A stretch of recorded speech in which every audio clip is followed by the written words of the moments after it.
land with violence. Then they have returned to provoke me to anger. Indeed, they put the branch to the nose. In other words, they snub their nose at the Lord. Therefore, I also will act in fury. My eye will not spare, nor will I have pity. Though they cry in my ears with a loud voice, I will not hear them. God is saying this about His beloved bride who has become a harlot and has adopted the abominations of the nations and is proud of all of her wonderful jewels and fornicates with the kings of the earth. This is not some pagan nation. God is rebuking His bride, His wife. Now let me ask you, were there faithful people in Jerusalem? Was everybody apostate? Was everybody a harlot? Absolutely not. Before the destruction of the city, did God say that He was going to do a work of separating the righteous from the unrighteous? A judgment? Absolutely. Ezekiel chapter 9. Ezekiel chapter 9 and verse 1.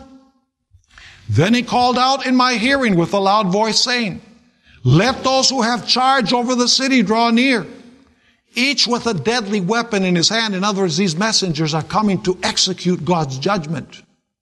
And suddenly 6 men came from the direction of the upper gate, which faces north, each with his battle axe in his hand. In other words, with a weapon in his hand, because they're going to execute God's wrath upon this unfaithful wife who has broken the marriage covenant.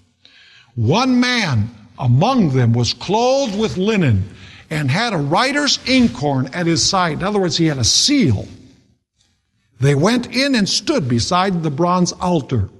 Now the glory of the God of Israel had gone up from the cherub where it had been to the threshold of the temple. And he called to the man clothed with linen who had the writer's inkhorn at his side. And the Lord said to him, go through the midst of the city, through the midst of Jerusalem, and put a mark. Where? Is there a mark in Revelation on the forehead? Absolutely. Put a mark on the foreheads of the men who what? Sigh and cry over all the abominations that are done within it. Was everybody worshiping the sun? No. There were some faithful ones that were not worshiping the sun. And what is told to this man who has the writer's inkhorn is, put a seal on those who are not practicing the abominations, those who are not worshiping the sun. Do you see the contrast between the sun worshipers and those who have the mark on their foreheads? Very interesting. Notice verse 5. To the others he said in my hearing, go after him through the city and kill. That's after the sign of protection has been placed. Go after him through the city and kill. Do not let your eye spare, nor have any pity.